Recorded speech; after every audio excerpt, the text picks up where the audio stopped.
Backlash surrounding Velma has continued to get worse for HBO because every time we think there will be no more news, something happens. It's breaking IMDb's records, becoming one of the worst rated series ever. Die-hard Scooby-Doo fans are furious with how they threw away the source material, and now the cast is starting to damage control, saying they love the source material, and the story doesn't really lean on the characters' diverse cast, which of course is a lie.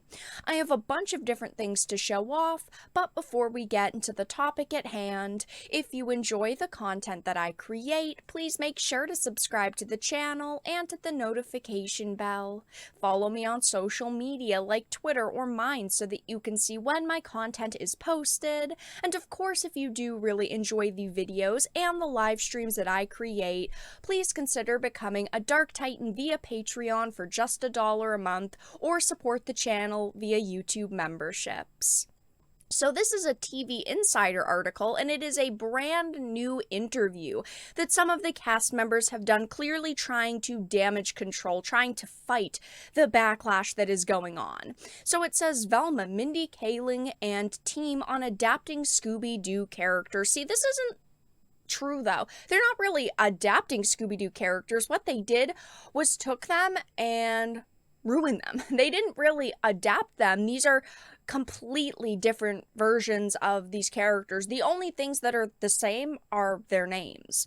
It says Velma is flipping the script on what viewers have known about Mystery Inc.'s gang from Scooby-Doo, offering a reimagined glimpse into their past, and the stars and creatives behind the series are offering some explanations behind the choices made in the new animated show.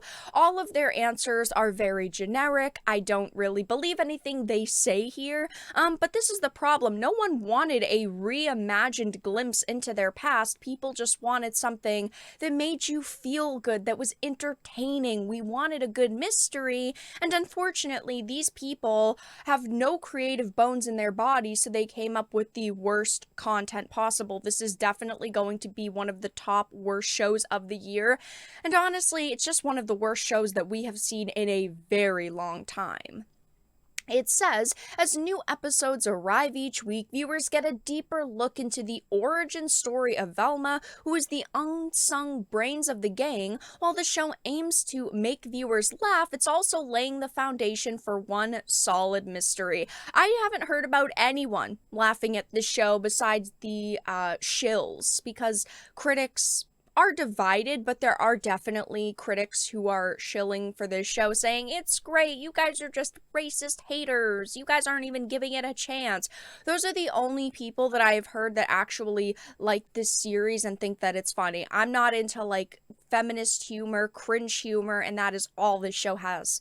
It says the creator and I are both such fans, Mindy tells TV Insider about the animated comedy and the show's beloved IP. What's so impressive about Charlie and the staff is to do a show that's funny but also a real mystery is really impressive. Yeah, it would be really impressive if you guys could have done that, but you didn't. It says when it comes to Velma, she says this is a character who's so iconic, and the original series is so amazing, and we have a really diverse cast, but it's not a show that sort of hinged on their identity. So she says that, oh, you know, their diverseness isn't really a focus here. Then why are you bringing it up? Then why are you making it a big deal? That's all that we've really seen for the marketing with this series is, oh, look, it's a new and improved version of this cast of characters that you love. We've heard them say several times that, of course, it's a diverse take on the gang, but nobody asked for this.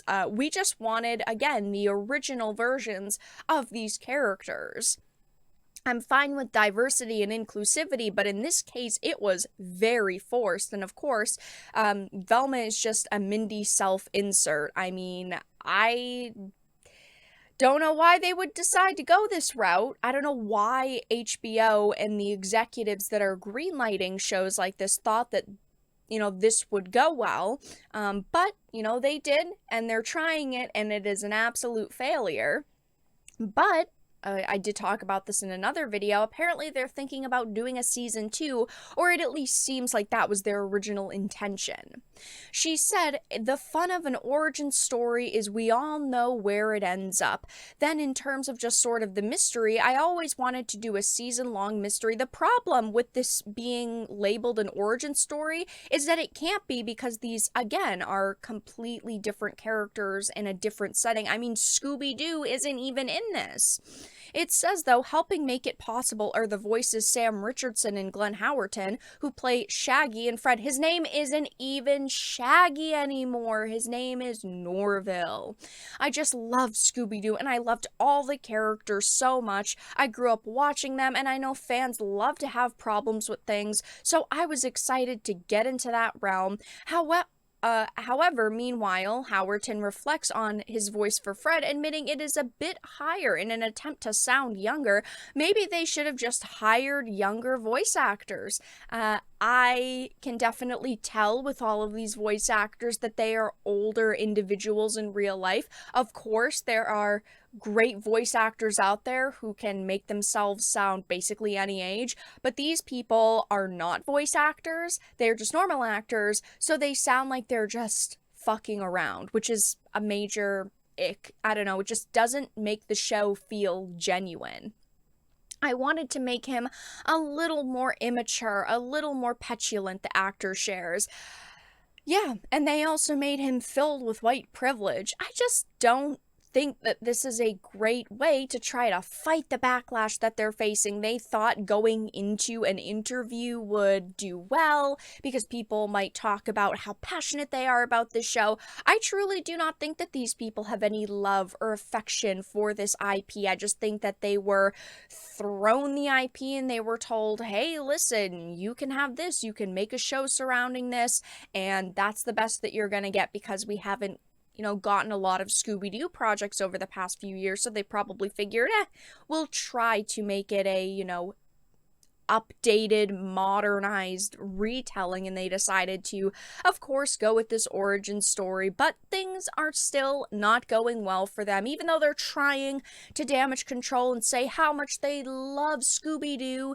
So going on over to IMDb, as you can see, it is sitting at a 1.3 out of 10 with over 42,000 user reviews. And this is a little bit suspicious, but a lot of people are pointing out that the score hasn't moved in days, even though thousands of reviews are being added. I know the last time that I talked about the scores, it was at 33,000 user reviews left, and it was also at a 1.3. So a lot of people think that maybe they're manipulating the reviews. I don't know if I necessarily believe that, simply because you'd think that they would have had it be manipulated when it was at like a 3 to a 5 out of 10, but it's not moving. And over on Rotten Tomatoes, scores are still awful. A 50% critic and a 6% user.